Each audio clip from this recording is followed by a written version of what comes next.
How many of you watching on a mirror? I know some of y'all are thinking, Pastor, are you serious? Everyone owns a mirror. Not only one, but most of us own several.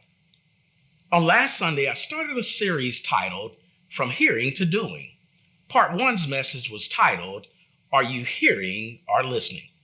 In today's message, we'll dive deeper into James chapter 1, verses 23 and 24 to see what additional advice James has to aid us in moving from hearing to doing. If we're meeting for the first time, I'm Donnice Tabor, pastor of Divine Church here in Metro Atlanta, where we believe it's all about His will, His way, His word. Let us now receive this short but thought-provoking message. James, the first chapter, verses 22 through 25. Do not merely listen to the word and so deceive yourselves. Do what it says. Anyone who listens to the word but does not do what it says is like someone who looks at his face in a mirror, and after looking at himself goes away and immediately forgets what he looks like. But whosoever looks intently into the perfect law that gives freedom and continues in it, not forgetting what they have heard, but doing it, they will be blessed in what they do. And for a point of emphasis, I want to read in your hearing once again verses 22 and 23. Anyone who listens to the word but does not do what it says is like someone who looks at his face in a mirror, and after looking at himself, goes away and immediately forgets what he looks like. In last week's message, part one of this series, I raised the question, are you hearing or listening?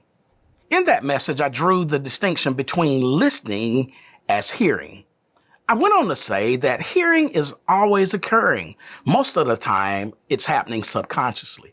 It's simply the act of perceiving sound by the ear. In other words, if you're not hearing impaired, hearing is actually automatic. Listening, however, is the ability to accurately receive and interpret messages in the communication process. You may be wondering, so what was the takeaway? The takeaway is listening is the key to all effective communication. Without the ability to listen effectively, messages are easily misunderstood. James, our writer of our text today, raises an analogy in verses 23 and 24. Listen carefully again to what he says. Anyone who listens to the word but does not do what it says is like someone who looks at his face in a mirror, and after looking at himself, goes away and immediately forgets what he looks like. I want to speak to you for the next few moments from this thought. Remember what you see. Remember what you see. Back in July of 2019, a very close friend of mine who is also a minister asked me an interesting question. He said, Donnice, when you go to the mirror, what do you do? He went on to say to me, Donnice, while thinking about the question, remember, it's not so much about what you see, but the question is, what do you do? And as you could imagine, this question got my intellectual juices flowing. Remember what you see.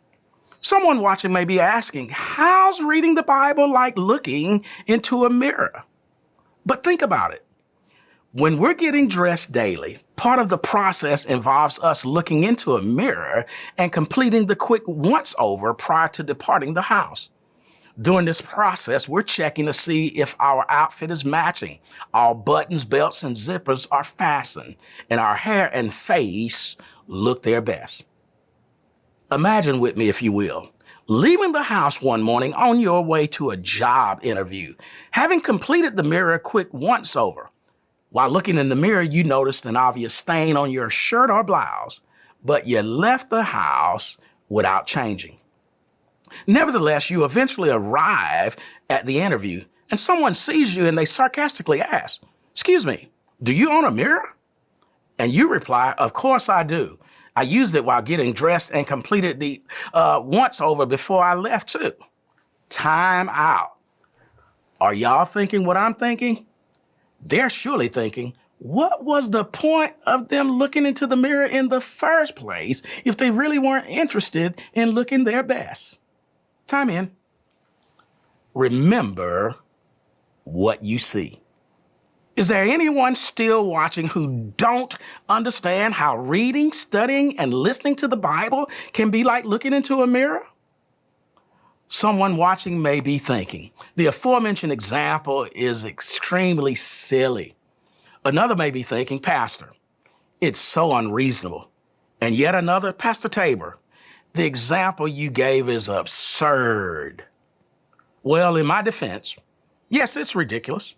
Yet it's how we sometimes act regarding the Word of God. Remember what you see.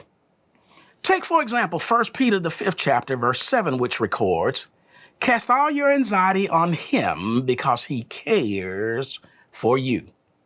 I wonder how many of us, having now heard and seen this verse today, will walk away and remember for the rest of our lives during times of uncertainty that we have someone we can turn to. Remember what you see. Another example could be found in the book of Deuteronomy, the 31st chapter, verse 6, which reads, be strong and courageous. Do not be afraid or terrified because of them, for the Lord your God goes with you. He will never leave you nor forsake you. I raised the previous question again to each of you watching today. How many of us, having now heard and seen this verse, will walk away remembering for the rest of our lives that there's no reason for us to fear because we never walk alone? In closing, there's so much more to explore in these few verses, but I must not overload your spirit today. Lord's willing, we'll explore more as this series continues next week. But until then, remember what you see.